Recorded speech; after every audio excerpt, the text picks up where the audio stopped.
அம்மாவின் கதைகள். வாயாடி ஆமை. ஒரு காட்டுக்குள்ள ஒரு அழகான குளம் இருந்தது.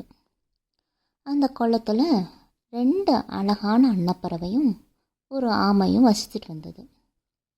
3 பேரும் ரொம்ப நல்ல நண்பர்களாக வாழ்ந்துட்டு வந்தாங்க. தினமும் தண்ணியில் விளையாண்டுட்டு அந்த காட்டை பற்றி பேசிக்கிட்டு அங்கே காட்டில் வாழ்கிற முனிவர்களை பற்றி பேசிகிட்டே இருப்பாங்க. அதில் இந்த ஆமை ரொம்ப வாயாடி. எப்போ பார்த்தாலும் எதையாக பற்றி பேசிகிட்டே இருக்கும். நாள் ஃபுல்லாக பேசணுன்னாலும் பேசிகிட்ருக்கும். அப்போ ஒரு நாள் காட்டில் மழை ரொம்ப கம்மியாயிடுச்சு. மழை கம்மியாக குளத்தில் இருக்க தண்ணியும் கம்மியாயிடுச்சு. அப்போ அண்ணன் 2 சொல்லுது, நம்ம இந்த காட்டில் வசிக்க முடியாது, தண்ணி ரொம்ப கம்மியாயிட்டே இருக்குது, அதனால நம்ம அடுத்த ஊருக்கு போகலாம் அப்படின்னு நினச்சிட்ருக்காங்க. அப்போ ஆமை சொல்லுது, நீங்கள் 2 பேரும் போயிட்டா நான் என்ன பண்ணுறது, என்னால் உங்கள் மாதிரி பறக்க தெரியாதே அப்படின்னு சொல்லுது. அதுக்கு அந்த அண்ணன் சொல்லுது, இல்லை உன்னையும் நாங்கள் எப்படியாவது கூட்டிகிட்டு போகிறோம் அப்படின்னு சொல்கிறாங்க. அதில் ஒரு அண்ணன் சொல்லுது, நம்ம ஒரு குச்சி, வலுவான குச்சி எடுத்துக்கலாம், நீ ஒரு முனையும் நான் ஒரு முனையும் பிடிச்சிக்கலாம், நடுவில் ஆமை இறுக்கமாக தன் வாயால் குச்சியை கவிக்கட்டும், நம்ம மெல்ல பருந்து அடுத்த ஊருக்கு போய்க்கலாம் அப்படின்னு சொல்லுது.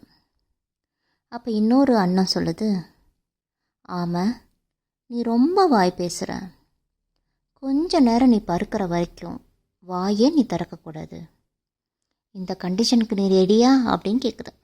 ஆமை சொல்லுது, நான் ரொம்ப ரெடி, நான் பறக்க போகிறேன்னா ரொம்ப ஆசையாக இருக்குது, அது உங்கள் கூட பறக்கிறதுல எனக்கு ரொம்ப மகிழ்ச்சி அப்படின்னு சந்தோஷமாக இருக்குது. சரி கவனமாக இருக்கணும், நாங்கள் பறக்கிறப்ப நீ வாயவே திறக்கக்கூடாது அப்படின்னு சொல்லிட்டு 3 பேரும் கிளம்புறாங்க. அப்போ மேலே பறந்துட்டுருக்கப்ப கீழே ஜனங்கள் பார்க்குறாங்க. ஐயோ ஒரு ஆமை பறக்குது அப்படின்ட்டு ஜனங்கள் பார்த்து கூச்சல் போடுறாங்க. அப்போ ஆமைக்கு என்ன ஆகுது, நம்மளையே எல்லாரும் பார்க்குறாங்க அப்படின்ற ஒரு கர்வம் வந்துருச்சு. எப்படா வாயை திறந்து என்னை எல்லாரும் பார்க்குறாங்க அப்படின்னு சொல்லலாம் போல இருந்தது.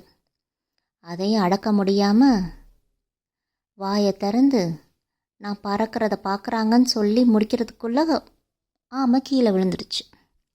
கீழே விழுந்து தன்னோட ஓடும் உடஞ்சிருச்சு, தன்னோட உயிரும் போயிடுச்சு.